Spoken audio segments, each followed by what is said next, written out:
After mines, my dad put together a deal to go down to explore a field in Peru. And with him, he took all of his friends from mines who weren't the straight A students, but the thinkers that he surrounded himself by, including Guy Ray and Herschel Vaughn. And after a few years of a lot of work that I think was only made tolerable by the good friends and the relationships and the sense of humor that they had together, they were all successful. And Herschel and my dad sat down and knocked out a scholarship that would reward people like them. And they called it the Austria Award, named after that company. Doug and I met when I started Colorado School of Mines as a freshman.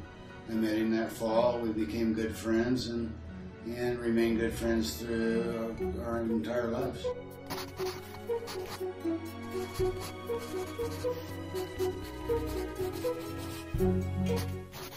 We were in a small fishing village in Mancra.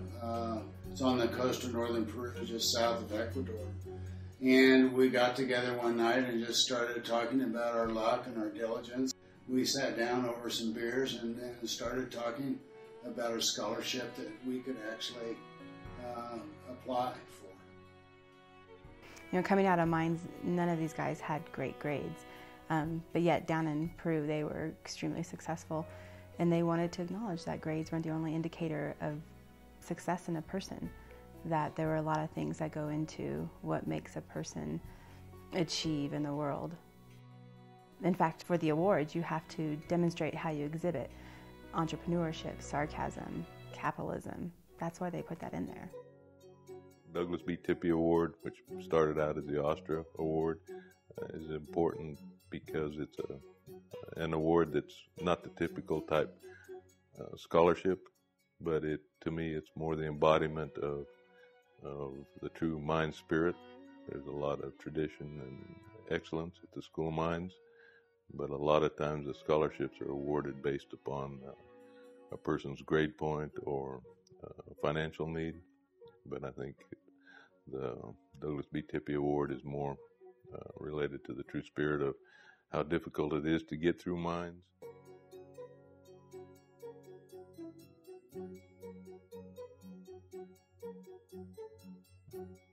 Doug, to me, was and remains to this day one of the best reservoir engineers that I've ever known in my life.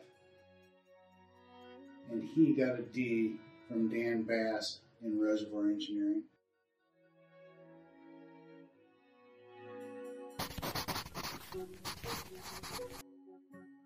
After spending a couple of years in Libya and working with an oil and gas company, he had the desire to go back to school. The light had finally flashed on that there was more to learning, and this is the way to go about learning. And he went back to the School of Mines and got his master's degree in petroleum engineering and got all A's. The School of Mines were instrumental in our lives, and first of all, they gave us this excellent basis of an education that allowed us to have a foundation to develop on in the petroleum engineering business. Not all of the college experiences is to be had within the classroom itself. It's meeting new people, making friends that are going to be friends for life, and learning how to get out and be on your own. It may involve some partying and good times, but that's part of life. You need to be able to know how to take that and mix that in with the rest of what your responsibilities are going to be.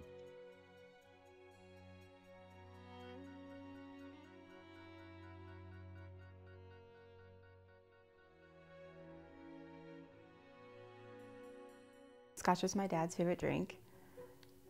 I think Scotch was a way of celebrating how hard you've worked, a reminder to take time and enjoy the good in life, that it's all about balance. Our parents instilled in us a need for hard work and to go out and make a good living for ourselves. And I think all through Doug's life, he focused on that, being able to make a good living and make a good wage and rely on your own ability to make your way through life. But he was always willing to help anybody who needed help, and he was always there. He was a true gentleman and scholar and man of the world. The Douglas B. Tippie Award honors potential. It's to say that we see you. That lots of awards go to academic geniuses who have straight A's, but that there's more to life and to success than the straight A report card. And my dad was living proof of that.